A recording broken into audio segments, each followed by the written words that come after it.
What is up, my friends? Welcome to Flippin' Bats, and today we got a fun one. We're going to do a little fantasy baseball focused episode today, which I'm very excited about. A lot of people have drafts coming up this weekend, the weekend ahead of the season starting. So we're going to talk fantasy baseball. We're going to talk about the Angels' newest rule in their locker room put in place by Ron Washington.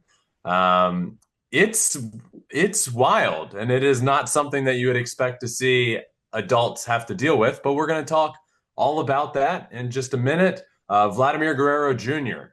just a couple of weeks ago did not reach an extension with the Blue Jays, but now apparently talks have shifted and maybe they're getting a bit closer. But some quotes are coming out and some numbers are coming out, and we're going to talk about that. And then for the fantasy perspective of this, we're going to do top 5 players to go get.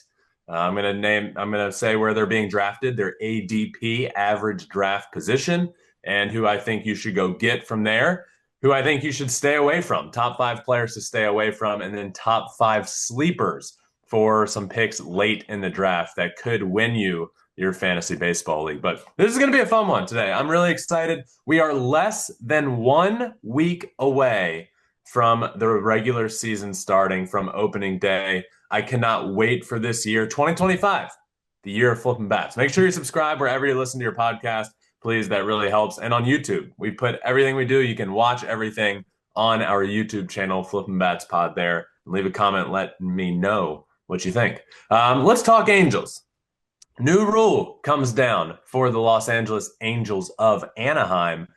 No cell phones at your locker is the rule. Comes out, Ron Washington, new-ish manager of the Angels, comes out and says, I think it was him that said it publicly, but it doesn't really matter. It comes out that the Angels have a new rule in place, no cell phones at your locker. And my initial thought was, these are adults. This isn't JV high school baseball. How are you telling adults that they can't be on their phones? So it to me felt a little bit childish. But a guy that has been in locker rooms for the majority of my life, here's where I get it. Here's where I understand. I, for way too long, have seen so many guys on their cell phones right up until the last possible second. They're certainly focused on their phone, focused on games. They're texting whoever, they're taking phone calls. I do get it, and it does get frustrating. But to have to do this, to me, if you're having to put something like this in place, there's a bigger cultural issue. I think there should be ways to go about this that you don't have to publicly announce that there's a no cell phone rule in at your locker. I think you should maybe have a conversation with your team and say, look, you guys are adults. I trust every single one of you. Here's what I would like. I don't like seeing right before a game everyone with their noses in their phones. I would love to see everybody preparing in a different way. I'm not going to say no cell phones, but I would strongly encourage everyone in here, let's 30 minutes before the game, put our phones away. Let's 5 to 10 minutes after a game. Let's wait a few seconds. Let's decompress. Let's not be on our phones the second we get back in. Let's think about what just happened out on the field. Obviously, during the game, no cell phones, but that goes without saying. But that's kind of how I would go about this, not putting in a rule that becomes public and then it just seems to the world like there's not a great grasp on what's going on in the locker room and that the culture in there isn't great because everyone's on their phones. Why publicly say it is my thing. So Ron Washington, who was the manager of the Rangers for a long time, did implement a no cell phone rule from 2007 to 2014. No cell phones at your lockers. He did leave it up to the team to enforce it. And that's sort of what's happening here with the Angels. Mike Trout and Kyle Hendricks are the ones tasked with enforcing this. And it was said, I'm not going to be the enforcer. It's up to the team. I'm just saying this is what I would like, and we'll see how the team goes about it. I don't love it.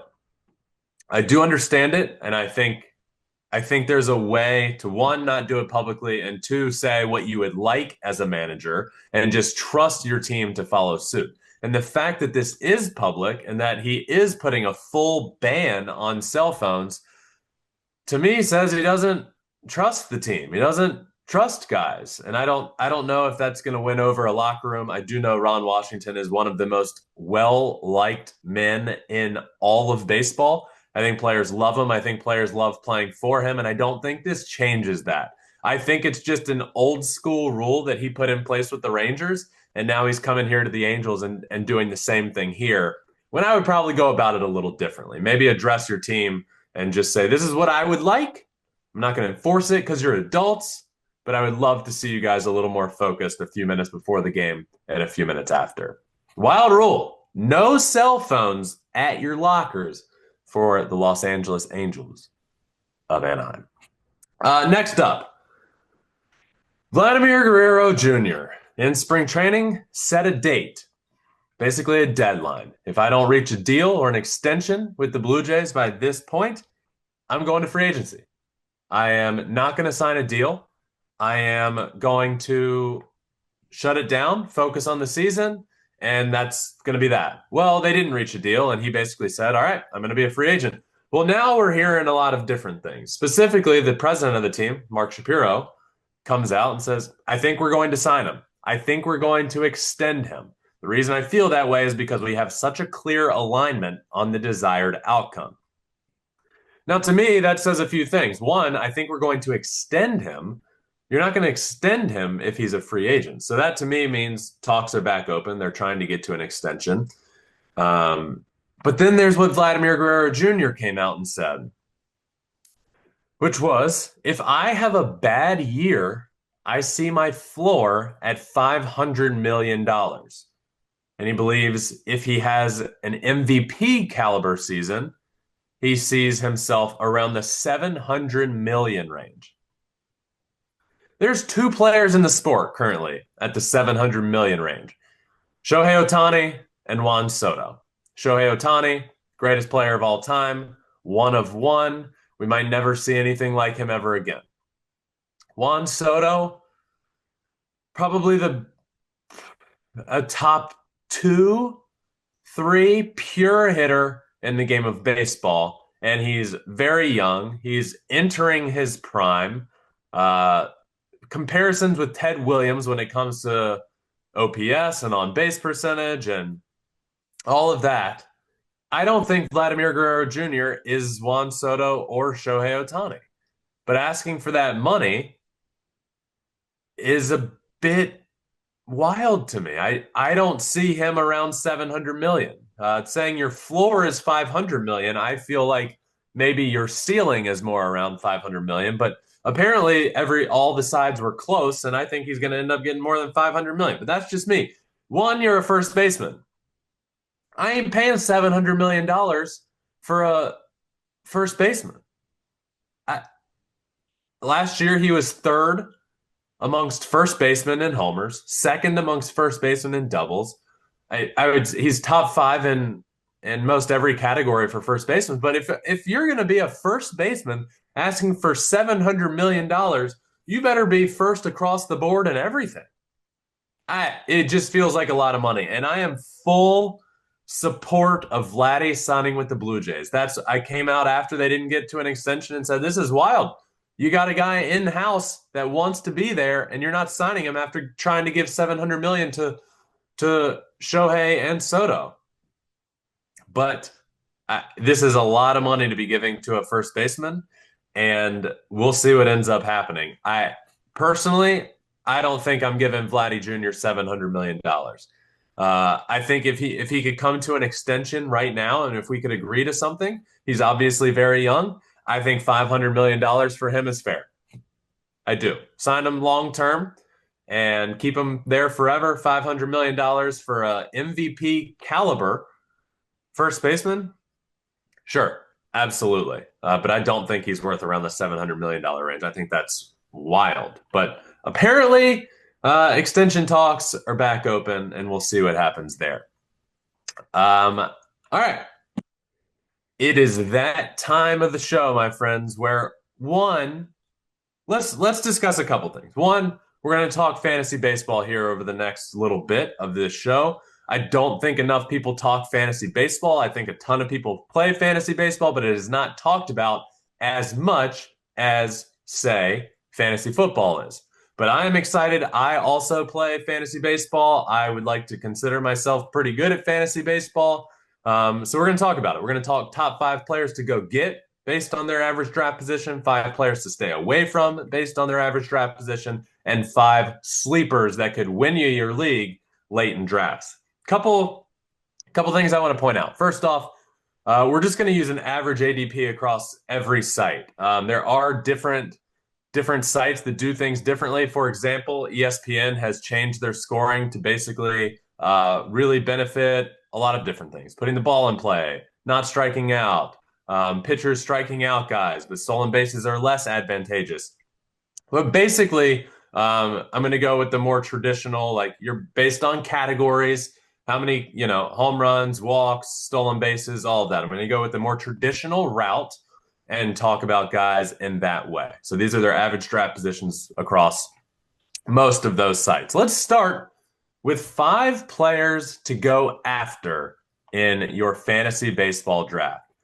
We're going to start with number 5 for me is going to be Brent Rooker of the Athletics. His ADP is 54. Brent Rooker hit 293 last year with a 927 OPS and 39 homers on the full season. That's insane. And he's in an Athletics lineup that is going to be better. The Athletics are going to surprise some people this year. Are they a playoff team?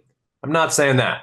But they're not the worst team in baseball, and they're not going to finish as a top 5 worst, bottom 5 team in baseball either. I think they're going to surprise some people this year. And Brent Rooker is the middle of that lineup, best hitter they have. He had the 8th highest OPS in all of Major League Baseball last year, behind Aaron Judge, Shohei Ohtani, Juan Soto, Bobby Witt Jr., Yordan Alvarez, Vladdy Jr., and Ketel Marte. All of those guys, Judge, Ohtani, Soto, Witt are clear first-round guys. Yordan, right around that mark. Vladdy Jr., early second round. Ketel Marte going quite high as well, around the 20 mark. Brent Rooker is going 54th right now. And he tied for the 4th most homers in all of baseball last year behind Judge, Ohtani, and Soto. He was tied for 4th behind those guys. And now he's going to, we'll see how this park plays, but it's a minor league ballpark. There's a good chance the ball carries there. It's not quite as deep. We'll see. But I think he should be going well ahead of 54. So I have him on this list at number 5. Let's move on to number 4. Go get Spencer Schwellenbach. His ADP is around 90. Had 21 starts as a rookie last year, posted a 3.35 ERA, a whip right around 1.00, 127 strikeouts and 123 and 2/3 innings. All of his advanced analytics, his ERA simulators for this year, everything looks really good. Flashed immaculate control, above average strikeout stuff. Amongst starting pitchers with at least 120 innings pitched last year, his 20.8 K to walk rate ranked 16th, while his 13.5 swinging strike ranked 12th. I think you absolutely draft him as a starting pitcher 3, and you can expect starting pitcher 2 production from this year. But his ADP is around 90, and to me, in a Braves team that's going to be one of the best in the league, a great offense, I think he's a very good value there at 90, and I think you go get him for sure. A lot of wins to be had there with that Braves team. Wins, good strikeouts, low ERA, low whip. Give me all of that for Spencer Schwellenbach. At number 3, I'm going to go James Wood, ADP at 52.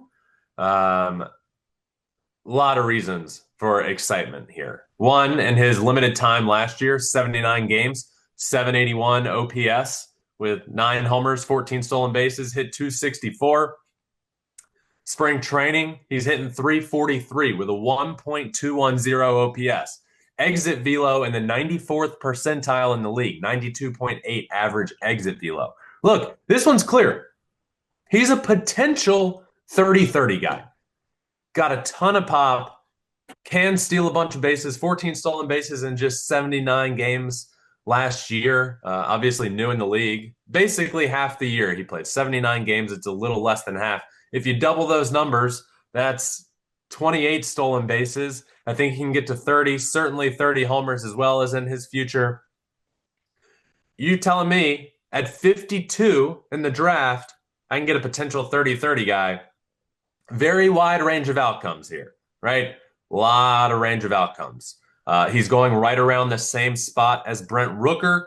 Brent Rooker, much higher floor than James Wood has. That is true. But I think James Wood has a very high ceiling with stolen bases, power, average. All of that is in play when it comes to James Wood. So I have him at number 3. At number 2, I'm going to go Kyle Schwarber. Maybe a bit of a surprising one, but he's going around 48 in drafts. During his last 3 years, he's averaged 44 homers per season. Big reason he's here.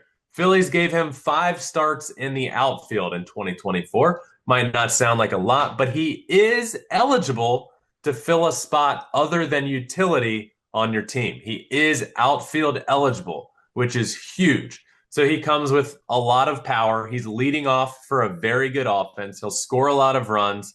Batting average on balls in play last year was 301. That is highly repeatable. I really like Kyle Schwarber around the 48th pick in the draft. I would go get him. That's what his ADP is. I would go get him a little bit earlier. I like him for a 3rd round pick just due to all of his power. He's not a 0 in the stolen base category. He does have 15 bags over the last 3 years. So variety just of a lot of power, on base percentage. Let's not overlook him when the 3rd round comes on draft day. Number 1 of my top 5 players to go after, I'm going to go with Wyatt Langford. ADP of 46. Failed to live up to lofty expectations last year, but more than held his own. 110 WRC plus as a rookie, a 702 OPS against righties, turned into one of the best players in all of baseball in September. 300 batting average, OPS of around 1,000, a 180 WRC plus. So I know you can't do this, but if you take his September, which he clearly started figuring things out. If you take his September and draw that out over 600 at bats, well, that's 48 homers, 42 steals, 150 runs scored, and 120 RBIs. Is he going to be as good, a 180 WRC plus? Probably not. But even without living up to expectations, really solid rookie year. And I think he figured things out late. He's looking really good. He's got a combination of speed, power, batting average. I think Wyatt Langford is a guy you really need to go get and want to have on your team here in 2025. So those are my top 5 players to go after in your draft this year. Brent Rooker, Spencer Schwellenbach, James Wood, Kyle Schwarber, and Wyatt Langford. Next up, we're going to talk 5 players to stay away from. Those guys you got to go get. These are 5 players you need to stay away from in your 2025 draft. Now, one thing I do want to say, maybe you're not the biggest fantasy baseball person. Maybe you don't play. But really, if you're listening, these are just essentially guys I think will have a really good year and guys that I think might not have such a good year. And then maybe for the sleepers, these rookies that might have a good year or guys that had a down year that might have a good year. So if you're listening, you're not a huge fantasy baseball person, doesn't really matter. Like, still some good stuff in here ahead of the season. 5 players to stay away from. At number 5, this one's going to surprise some people. We're starting with a bang. At number 5, Juan Soto. Juan Soto's ADP is 6. He's going around 6th in drafts. Obviously, Juan Soto is a top player in the game of baseball. I would say Juan Soto is a top 5 player in the game of baseball. He's entering his prime. He's continuing to get better. Everything you want. I am not even saying Juan Soto isn't one of the best players in baseball. I'm not saying that. I'm not saying it wasn't worth his $700 million that he got from the New York Mets. But what I am saying is I'm not drafting him sixth in my fantasy baseball draft. Here's why. A career high 41 homers last year. Juan Soto's not a power hitter per se, and he's not in Yankee Stadium anymore. Yankee Stadium has the third best park factor for home runs for a left-handed hitter. Citi Field, where he now plays, is 21st. So he's gone from one of the best places to hit homers for a lefty to one of the worst places to hit homers for a lefty. He's a 4 category guy. He's not going to steal you bases. And when it comes to my first round pick, in a perfect world, I would love somebody that can do it all. Gonna hit for power, gonna steal bases, gonna hit for a high average. There's not many of those guys, right? We're talking a very limited number of players. We're talking the Bobby Witt Jr.'s, Shohei Ohtani's, Jose Ramirez, Ellie De La Cruz, Aaron Judge is at that top just because of how good he is offensively. But when it comes to Juan Soto, I don't think I'm drafting him sixth. He's not elite when it comes to batting average. It's not like he's going to win you your batting average category. I think when people think Juan Soto, you would say, oh, he's going to hit you over 300 every year.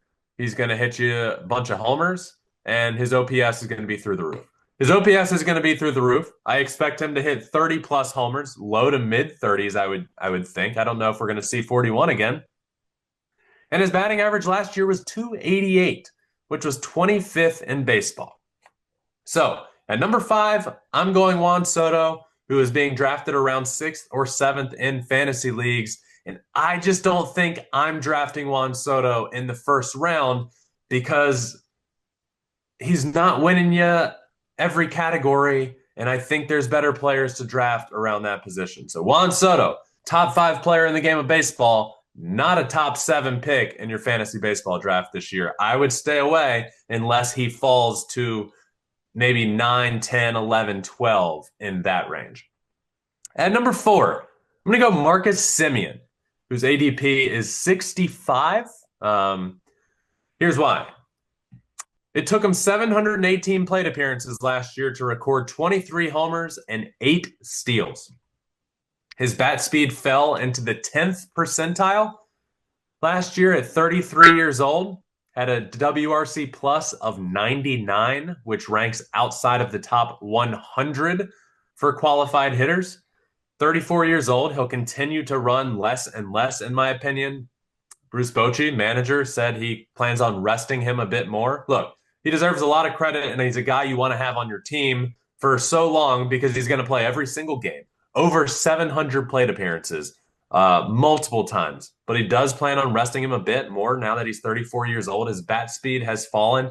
When it comes to ADP of 65, I'm not drafting Marcus Semien right there. Let's move on to number 3.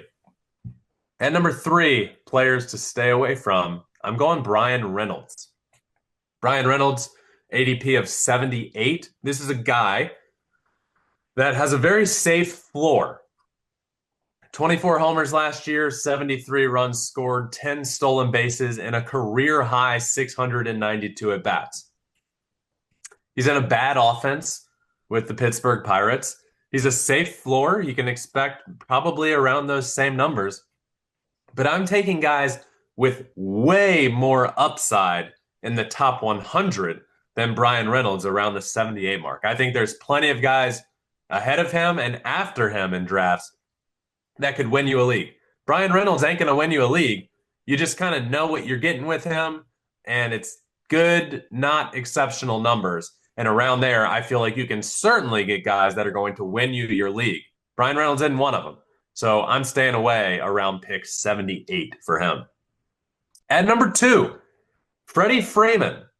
Now, this one's maybe a bit of a surprise as well because give me Dodgers on my team, right? Give me Dodgers. I want guys in that lineup. I want guys in that rotation. Freddie Freeman, a guy that's hitting smack dab in the middle of that lineup. Why am I staying away? Well, one, his ADP's around 23. So right around, he's going around the top 20 pick. He didn't play in the Tokyo series. I have big concerns there when it comes to that rib discomfort that kept him out, which we saw last year in the postseason, and his ankle, which he got off-season surgery on. Dave Roberts has said they're going to manage him and manage those injuries over the first half after that off-season surgery. A notable decline in bat speed last year, 20th percentile. He has look, don't get me wrong, obviously, a very, very nice floor when it comes to batting average help, obviously in the middle of a very good lineup, but he hasn't hit 30 homers since joining the Dodgers. He won't steal as many bases this year with the injuries. I can't draft Freddie Freeman around the 20 mark. I have my concerns with injuries, with nagging injuries. I have my concern. Freddie Freeman's always been a guy that's going to play 160 or more games at first base. That's not going to happen this year. I have my concerns about those injuries, about those nagging injuries. I have concerns about the declining bat speed with his age. I don't have concerns that he's going to hit for a high batting average. I don't have concerns that he's definitely going to hit you some homers and get you a boatload of RBIs. But around that 20 mark, I have enough concerns to pass on him until maybe the late 20s to 30 range, which I don't believe he's going to fall there. I like Freddie Freeman a lot, but I don't believe at an ADP of 23 that I'm going to be drafting him right there. Which leads me to number one. My number one player to stay away from is going to be Ketel Marte, an ADP of right around 25. Marte was incredible in 2024. Potentially won a lot of people, a lot of leagues. And this is a guy I like a lot. I like Ketel Marte a lot. He's a switch hitter, can hit for power. He can do a lot. He had a 151 WRC plus last year, which was top 10 in all of baseball. But he's a career 118 WRC plus guy, and I expect him to come back to earth a good bit. He's due for regression. He was last year outside of the top 100 picks, and all of a sudden a really, really good year. He's going around 25. He's now 31 years old. I think he's due for a bit of a regression to the mean. I'm just not taking him right around that spot. Also, injury concerns with him. He's missed an average of 34 games for the last 4 seasons. All of those things, injury concerns, regression to the mean, an outlier. I don't want to even say outlier of a year. You can expect him to get better. He's 31. Maybe from his career averages, he did figure things out. But did he figure things out enough to go from a 118 WRC plus, which is 18% better than the average hitter in Major League Baseball, to 151, which is top 10 in baseball? I don't know. I just don't think I can justify drafting him that high in leagues. So my 5 players to stay away from in 2025 fantasy drafts are Juan Soto in the first round, Marcus Semien, Brian Reynolds, Freddie Freeman, and Ketel Marte at number 1. Lastly, what we're going to do here is sleepers. My 5 sleepers, guys you can go get late in a draft and potentially win you a league, right? The first round, you can't really go wrong. You know what? If you take Juan Soto in the first round, it's not going to lose you a league, right? Juan Soto's a very good baseball player. He's incredible. I think last year in the first round, I got him I ended up with Juan Soto in the first round. I love that he was playing at Yankee Stadium. I love the power increase that could happen. A very good year, right? He's not being drafted by me in the first round this year for multiple reasons. But the big one is he's not at Yankee Stadium anymore. He's at Citi Field. But it's not going to lose you a league if you draft him in the first round. But what could win you a league is these guys that you could draft at these sleeper spots later in the round, 200s, 300s as their ADP, but they could win you a league. Let's talk about those guys because these are fun to talk about. At number 5, I'm going to go Dustin May. Dustin May's ADP is 351. This one's simple. Look, no further than that he's expected to start the year in the Dodgers rotation. Do I have injury concerns? Sure. But opening the season as the number 5 in the Dodgers rotation, you don't need him to throw a ton of innings for him to rack up some wins. And he's a guy that's going to rack up the strikeouts. That's what'll get you.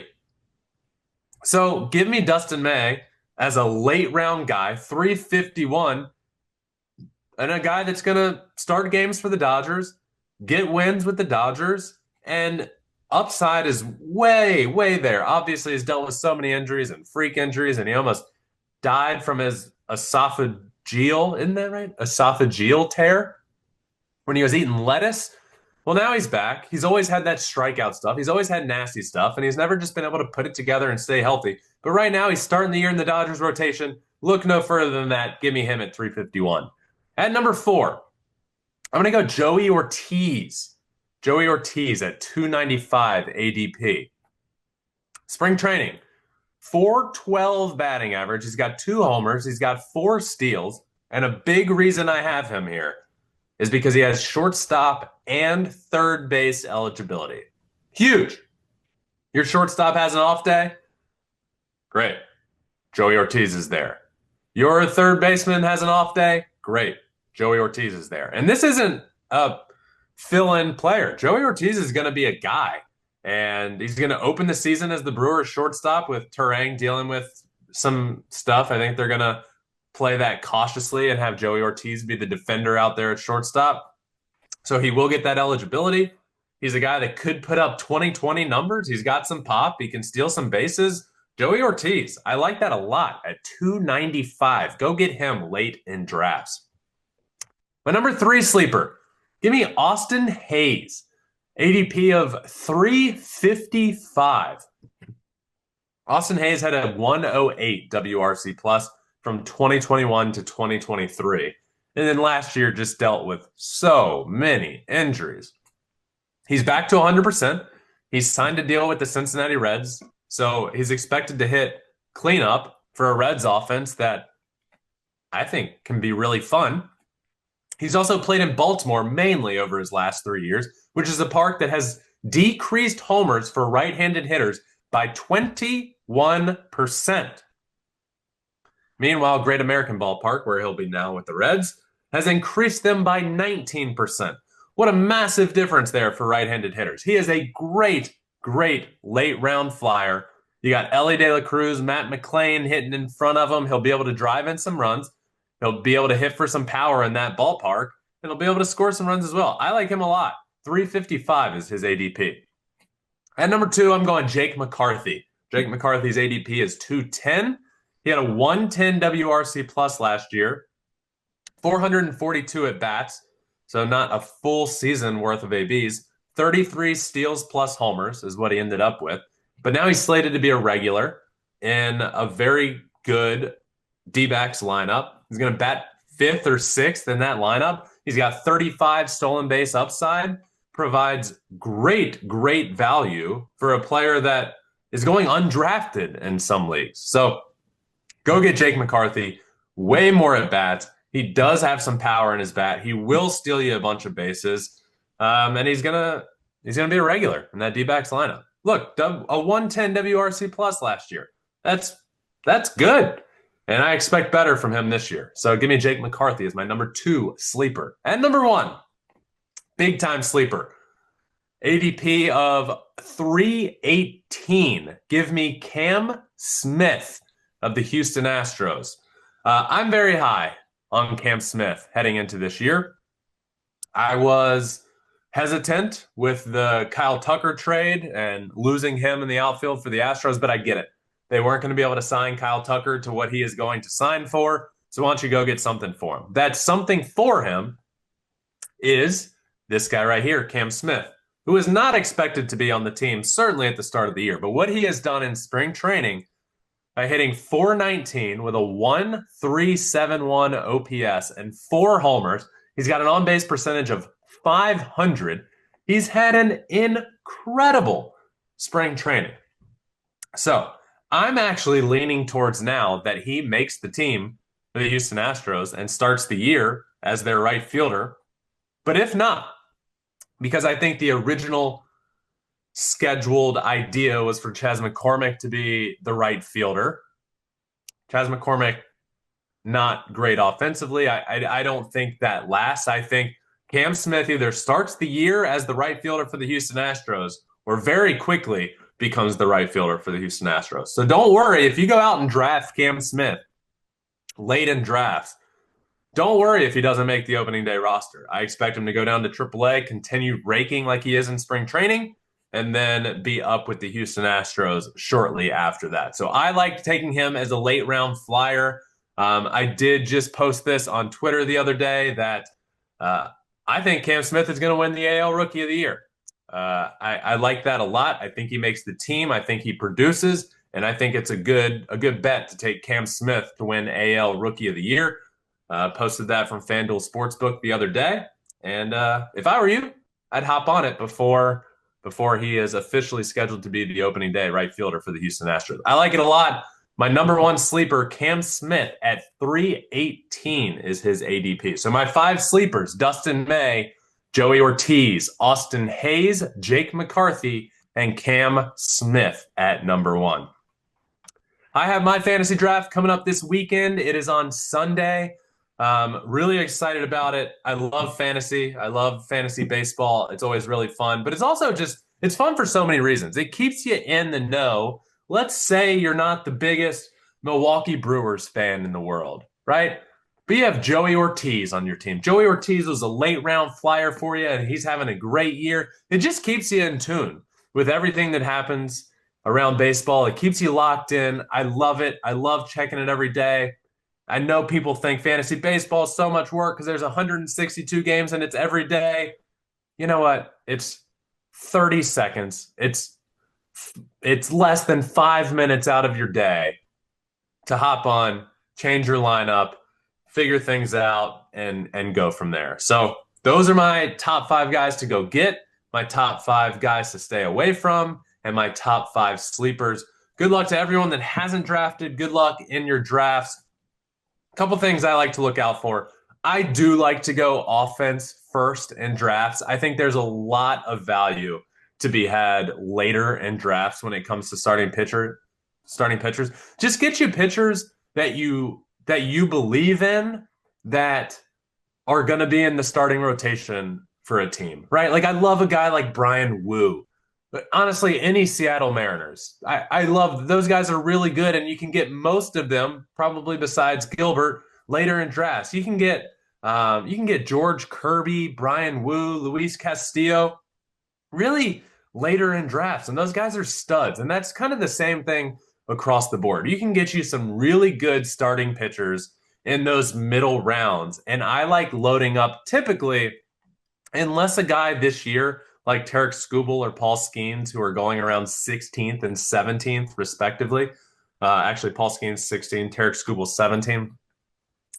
Unless those guys fall to me in like the mid to late 20s, I like going offense and loading up my offense with guys that are going to play every day, and then just getting good value guys in the middle rounds that are numbers 2 or 3 in a rotation. You can even get you a number 1 fairly later in draft. Hunter Green for the Cincinnati Reds.